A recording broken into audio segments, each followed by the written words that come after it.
Hello, welcome back to Jumpstart Your Weight Loss. Um, this is the third video that I've created, and for this week in nutrition, I wanted to talk about the 80-20. So 80% food and 20% exercise.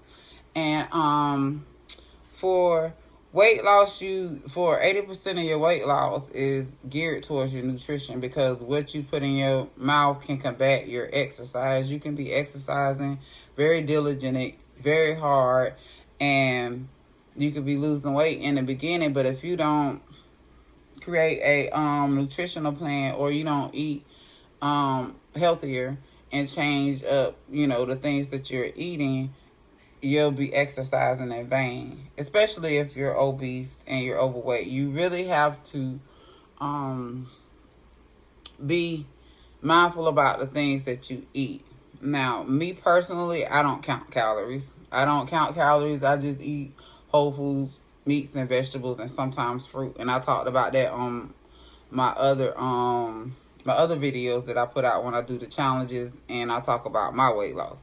But as for everyone else, it's 80% food, 20% exercise. And so food is the main thing that you have to get a grip on and change. So with that being said, you have to create a calorie deficit if that's something that you like to do. If you want to count your calories and you want to know, okay, at this weight, this is how much it takes to sustain my weight, so I'm going to subtract 200 calories, and I'm going to do it like that. You also, the people who like to do the macros and things like that, I don't do that. I don't have to do that because I'm eating whole foods. I know I've learned when I'm exercising, on the days that I'm exercising, what I need more of. And my main thing is, proteins, carbs, and fats. So certain things that I do on the days that I do strength training, on the days I do cardio, and basically those are the only two things. On the days that I'm doing cardio and the days that I'm doing strength training, I eat a combination of food. I probably eat more carbs on the days that I'm doing strength training, because I need more energy. You can work off your fat, but you also need carbs to fuel your workouts as well. Either way, so you have to have a balance of them.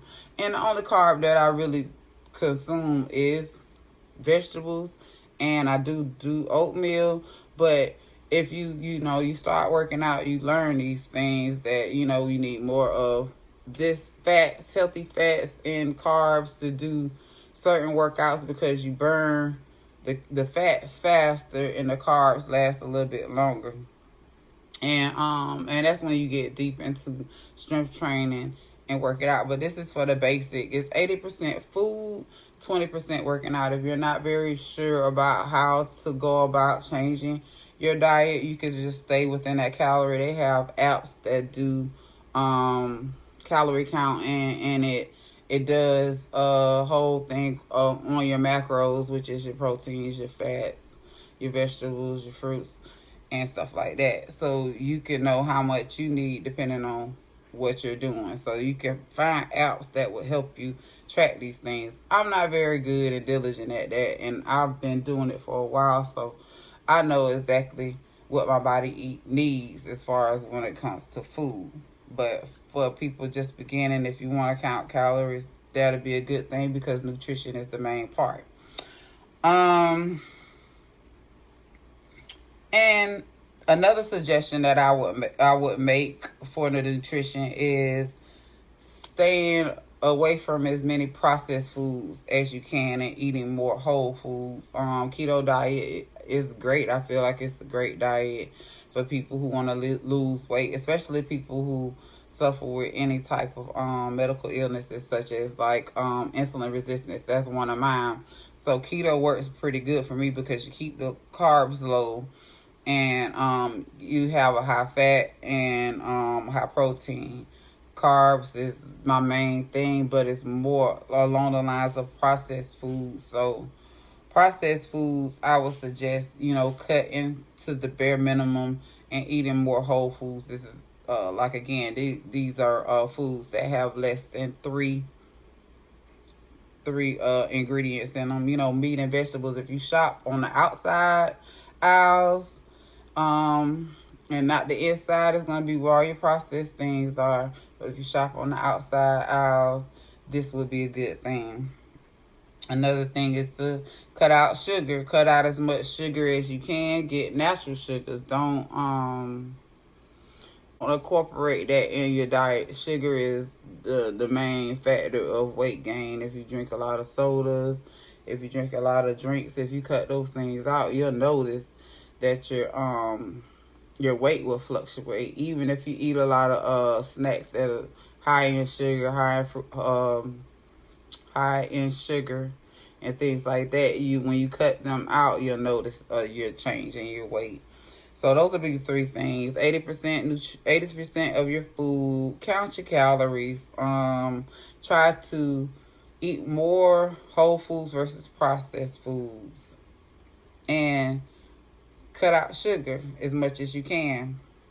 For exercise. Exercise is very basic as well. When you're first starting out, you want to I learned that just walking didn't work very well for me. It maintained my weight and it did help with weight loss, but if you want to be consistent and you want to burn more calories, I feel like muscle provides this for you. Muscle changes your metabolic rate, and it also burns more calorie at rest. The more muscle that you have, the more calories you burn, because your body got to maintain those muscles. And that's why a lot of people who are very big and they muscular, they have to eat a certain amount of protein. They got to eat a certain amount of calories to maintain those muscles, because those muscles do burn a lot of calories. But you do have to build up your strength and build up your muscle. This is why I try to do more strength training, so I can burn more calories at rest, and it's not as hard, and it's good for your mobility. It's good for your stability and flexibility and all those things. Muscles support your body, and you're able to move well whenever you start to build muscle. And like I said, exercise is 20% of your weight loss. So just incorporating walking is good enough for you to burn sufficient calories to lose weight. And you do want to lose weight at a slower pace. So it's 80% nutrition, 20% exercise.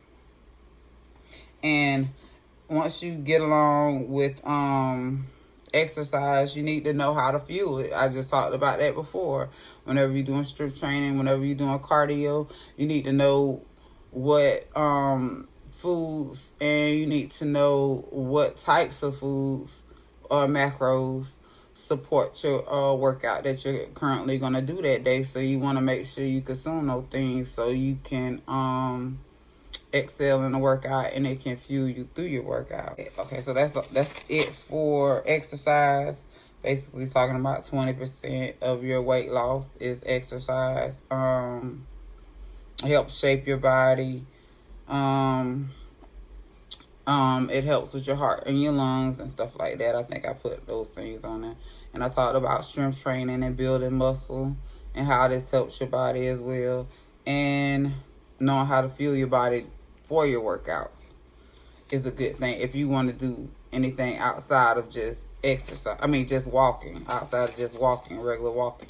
Okay, your mindset. For your mindset, you have to know that you have the power to change your situation. And basically, when you know you have the power to change, you have to make up your mind. You can't teeter-totter with this thing, because you'll be wasting your time. If you eat good one week, and then on the weekend you go on, you just eat what you want to eat, and then you don't start back on Monday, or you extend it out. Even if you do start back on Monday, you've basically wasted all your time of planning your meals out and eating healthy and exercising just to turn around and blow it on the weekend by, oh, I need a cheat meal.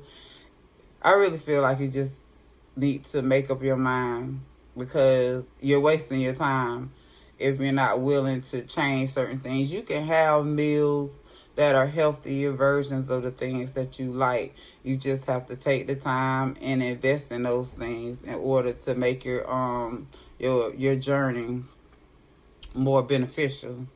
You need to evaluate your health, especially if you're morbidly obese and you have like high blood pressure, insulin resistant, you have a hormonal imbalance. You need to know these things so you can execute your weight loss journey more effectively. Because if you don't know that what's going on with your body, and you don't find the supplements, or you don't take the proper precautions to find out the things that's going on with you, then you'll stall or halt your whole weight loss journey, and it'll be frustrating, and you'll quit and you'll want to give up.